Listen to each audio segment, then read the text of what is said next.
just yet.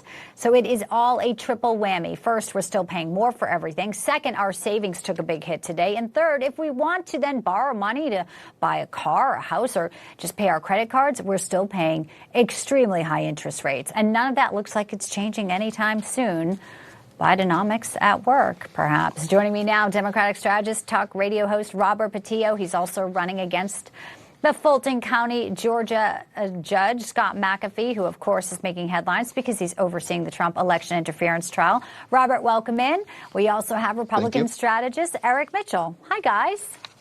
Hey. Thanks so much. Hey. It's great to have you. Obviously, kitchen table issues are really impacting so many people and will be a huge, cause for whether or not they're going to vote for Biden or Trump. And Trump just really laid it out there. Robert, some of the things he said resonate with people, hardworking people, maybe in Atlanta where he was today. But in fact, when you look at the numbers, it's hard everywhere. How does Joe Biden continue to run on his economic policies? Well, I think President Biden's going to be running on looking where things are now versus where they were when he started. Remember, in 2021, we were looking at 9.5% inflation in the U.S. Now we're down to around 3.5%. We had a tick up from the 3.2% that we've seen previously. Unemployment is still running below 4% for the longest period of time since World War II.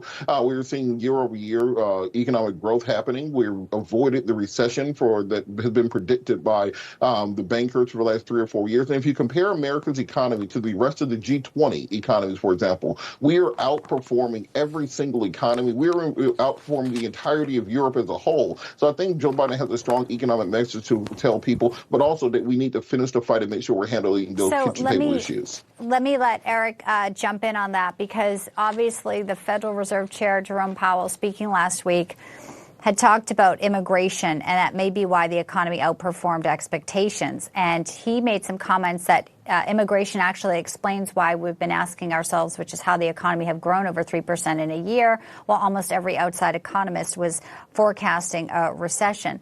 I mean, that kind of, is an interesting take on immigration for sure, Eric. But I think it's another way they're trying to spin what really is a disaster at our border and in many people's 401ks and bank accounts. It's almost ridiculous because I think we're on week after week. And what was it last week? Global warming is why we have an immigration problem. This week, they're helping our economy. Bidenomics, and by the way, taking a victory lap because we were recovering from COVID isn't very much to brag about. We were not looking good because we weren't allowed to leave our houses. So people going back to work, Biden's just keep taking this victory lap about that, ignoring immigration, ignoring what's going on the border, making states like Texas do its work and its bidding. And, taking that victory lap on Friday when they said the jobs report was so high.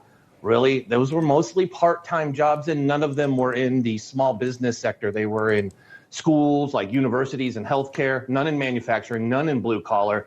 It's all in retail and it's all part-time. It's all smoke and mirrors to spin to try to make immigration look sexy and why there's not a problem. I'm going, look, it's not a problem. I think that obviously it's going to be hard to make you guys come together and agree on any of this, so we might just have to agree to disagree because we're just about out of time. But clearly we're watching it closely. Appreciate both your comments. Robert Patillo, Eric Mitchell, thank you, gentlemen. Thank you. Still ahead, what's the left's problem with masculinity? My take, I offer a few thoughts on why the left is trying to erase men and how it certainly impacts us ladies. It's next.